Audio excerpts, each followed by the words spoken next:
Welcome back to the channel, and I hope you guys are having a great Monday afternoon. Today here in Ontario, it is a bit stormy out and a bit chilly, pretty cold outside, so I decided, you know what?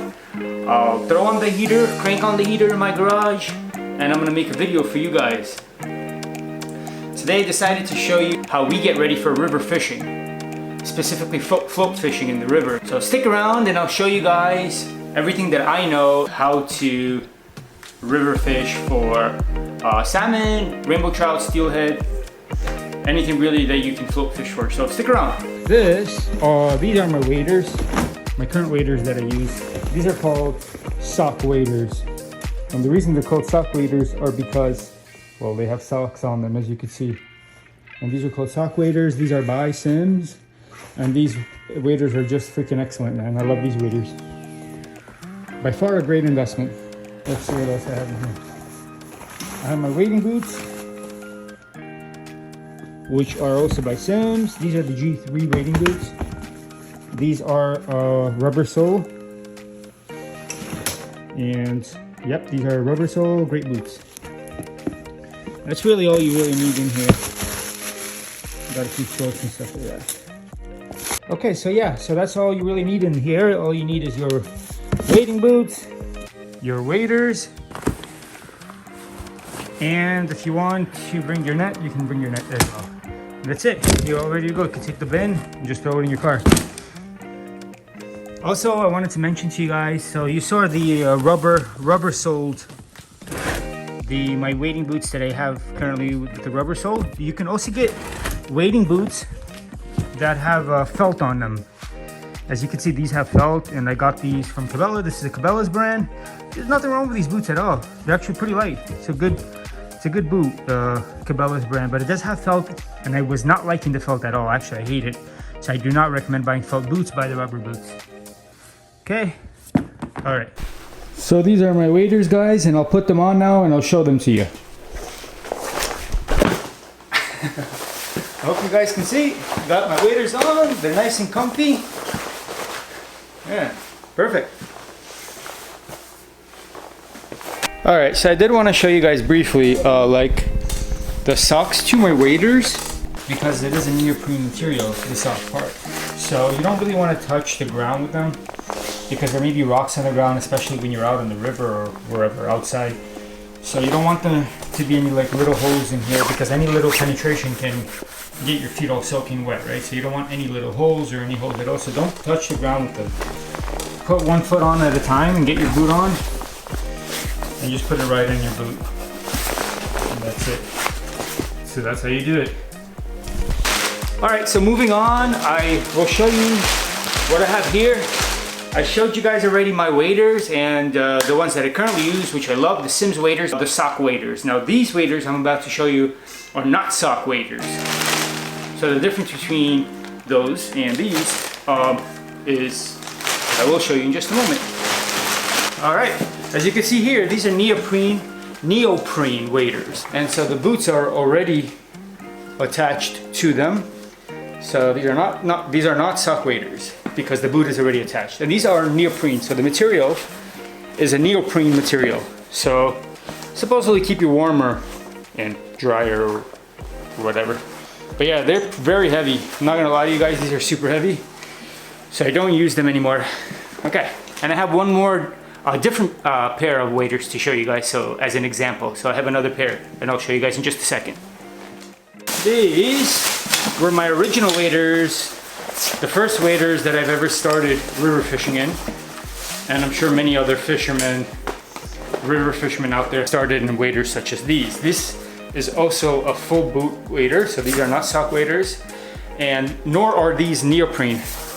This is made out of like a nylon material type of thing. You do get pretty cold in these waders in the colder months, but you know what I'm saying? They still do the trick, especially if you're on a budget or if you're just beginning.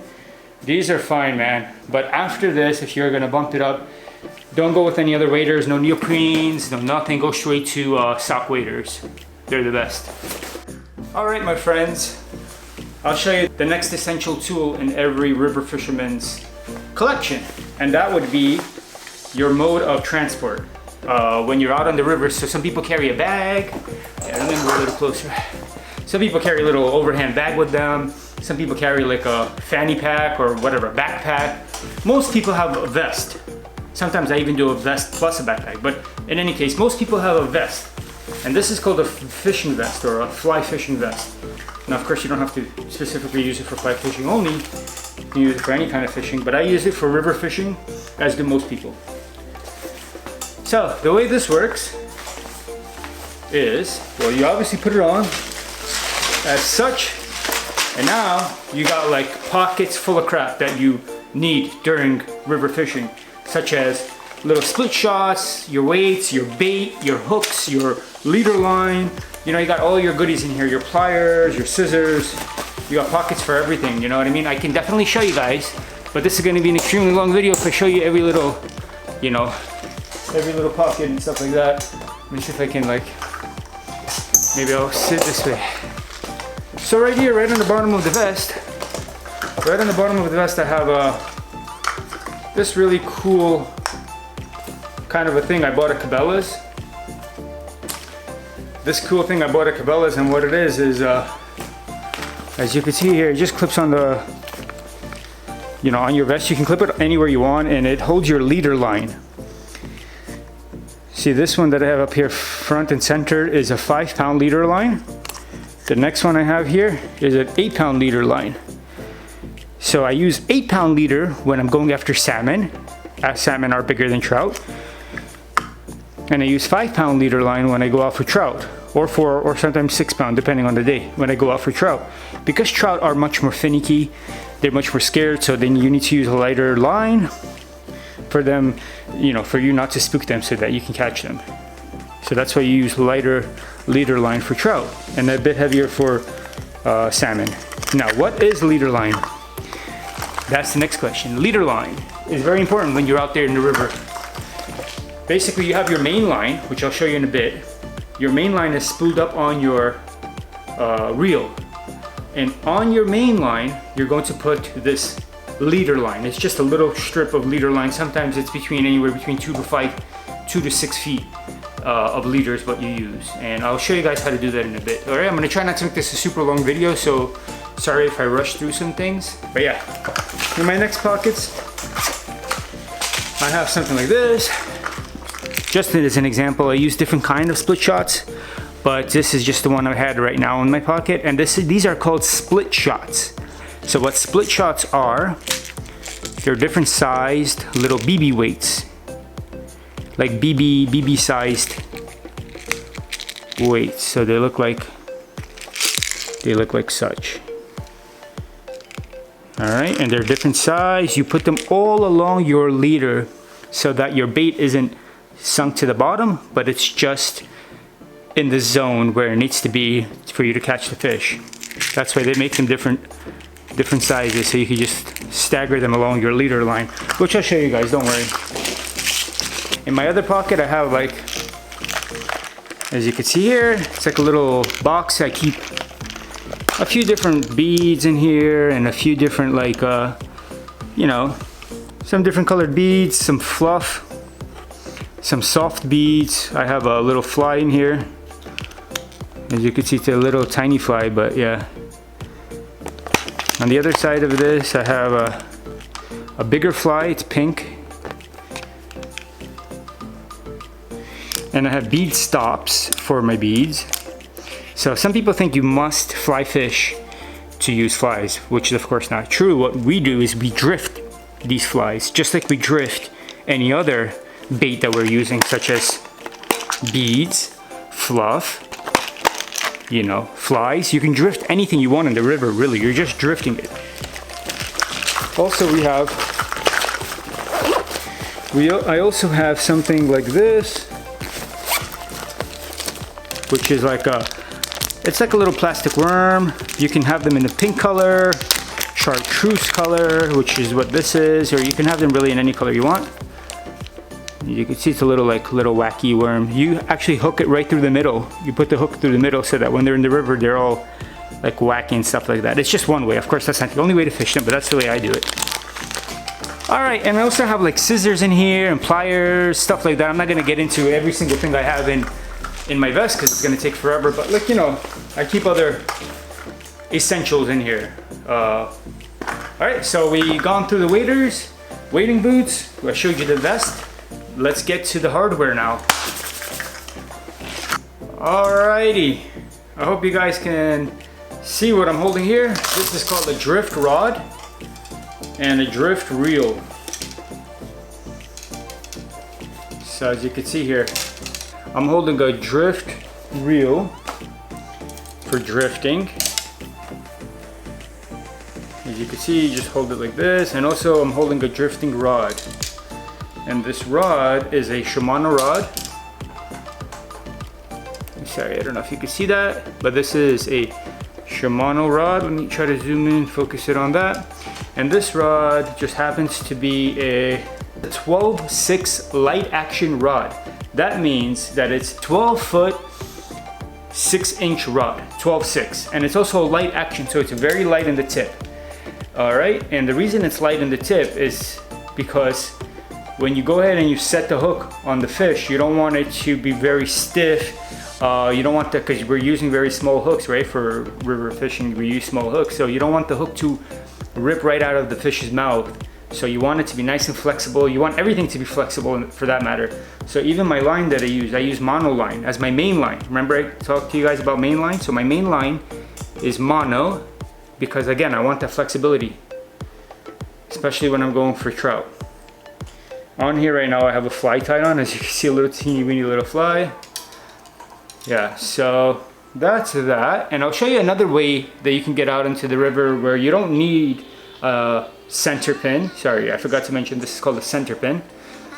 A center pin reel. So I'll show you another way where you don't need a center pin reel, nor do you need a long float fishing rod like this. You can use something like this. Very nice and simple.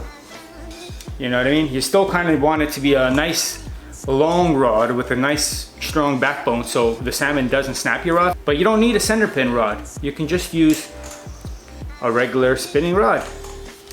This is what I used to use for years before I moved to float fishing, and it works just fine. So what this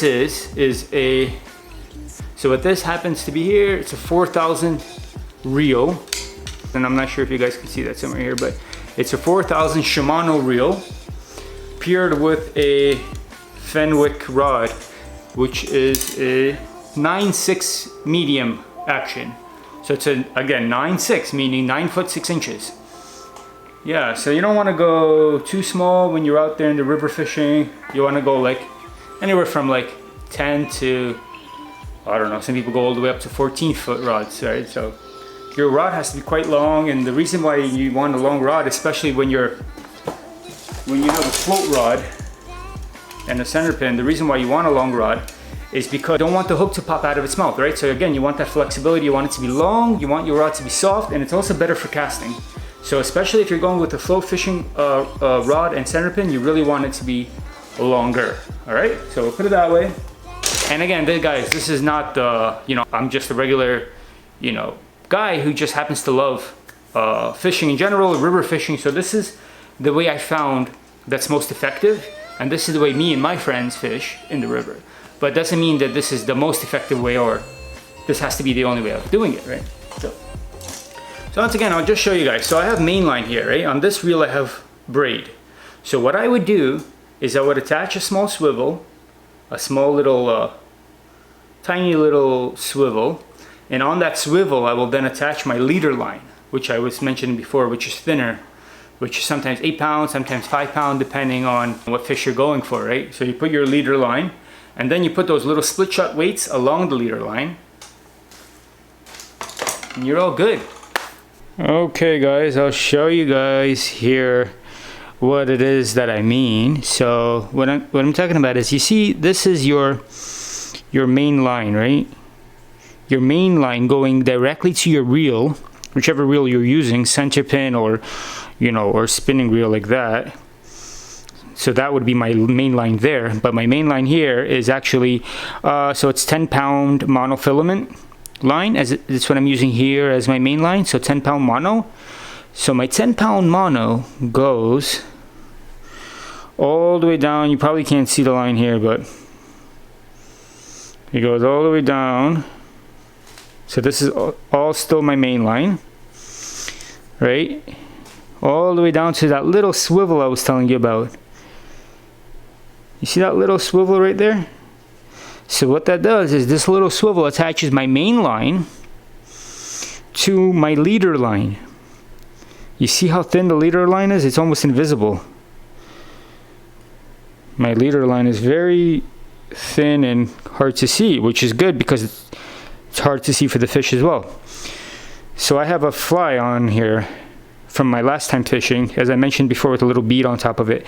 But anyways, it's a fly, so I was drifting a fly. And then here I have a small little split shot. I don't know if you guys can see that little split shot there. Okay, and then a little bit further is where I have the connection between my main line and my leader line. So the reason why we do this is because not only is it harder for the fish to see your leader line, but also if you do happen to break off, right? For instance, the fish breaks you off or just takes your, not everything rips off, so you don't lose your big expensive float. What happens is it just rips off here at the connection between your leader line and your main line. Of course you can't see anything, but now you can. So this is where it rips off. It wouldn't, so you wouldn't lose what's on the other side of your main line. You guys get it? So you keep your float. This float is expensive, man. It's like freaking $8 for one float. This is actually a 20-gram float. It's just what I happened to have been fishing that day. We were over at Saugeen River, and you need a heavy float there. But then I have a whole bunch of weight here. You don't have to use these kind of weights. This is just what I had to my expense, but you can use a different type of weight here. So this is what I put so that the bobber stays in place. I put a bobber stop. As you see the bobber stop right there, this little thing is called a bobber stop. And I have another bobber stop right there.